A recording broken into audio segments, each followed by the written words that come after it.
Truth is the shared illusion we agree to believe in long enough to build something. A home, a law, a civilization. And while illusion may sound like deception, that's not the point. Illusion isn't necessarily false. It's functional. It makes life possible. It gives shape to the infinite. This is why narcissists, cult leaders, and charismatic manipulators rise to power, not because they speak the truth, but because they create one. They offer the illusion of certainty in a world full of doubt. They provide a story strong enough for people to stand on. A false truth is still a truth if it feels more stable than reality. And that is what makes truth so powerful and so dangerous. When truth becomes untethered from reality, it becomes a weapon. But when we can recognize its nature as illusion, as meaning making, as a tool, we can begin to reclaim it. We stop worshiping truth as an idol and start using it as an instrument. In the age of information where everyone's truth is colliding, the real question is not what is true, it's what story will we choose to live under and who will be allowed to tell it. Truth, then, is not eternal, it's seasonal. It's what we believe today. What we believe today, future generations will laugh at. What we call justice now, they will call barbaric. What we worship, they may bury. And yet, while truth changes, the human need for it does not. People cannot live in the infinite. They need boundaries. They need illusions of stability. So they call it truth. Not because it's permanent, but because it has to be. That is the illusion. Not that truth is always a lie, but that truth is ever fixed. It is not.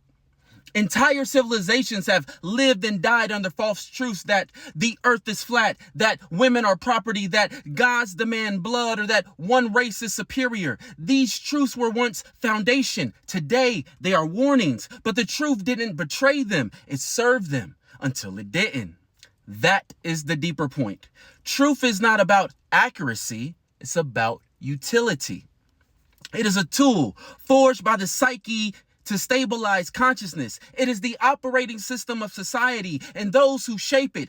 Governments, media, celebrities, philosophers hold God-like power. Whether they know it or not, they are crafting reality for the masses. This is why the leaders of tomorrow must be more than popular, more than wealthy. They must be conscious, aware that truth is a myth they are helping to write. In the age of infinite information, the real elite are not the rich. They are the storytellers, the narrative engineers, the myth makers, and we must hold them to higher standards, not one of equality, but one of actualizations. The godlike status that comes with shaping truth should not be static. It should be earned, constantly tested, and rooted in demonstrated wisdom. We must stop pretending that truth is a universal constant. It is not. It is a weapon, a foundation, a sedative, a spark. Used rightly, it liberates. Used wrongly, it enslaves. And so the future belongs not to those who worship truth, but those who understand it and shape it with conscience. The opposite of freedom isn't control. It's rigging the game.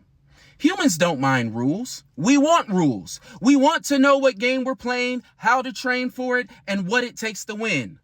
What we resent, what enslaves us, is when the rules change mid-game, when they only apply to some, or when the outcome is pre-decided by capital, bloodline, or ideology. That's why sports are sacred. In sports, the rules are clear. The arena is neutral. The outcome is earned. It is one of the few places where human beings can witness pure competition. That's also why our athletes are treated like gods. They live in a system most of us wish we had, a system where preparation, excellence, and execution mattered more than power or privilege.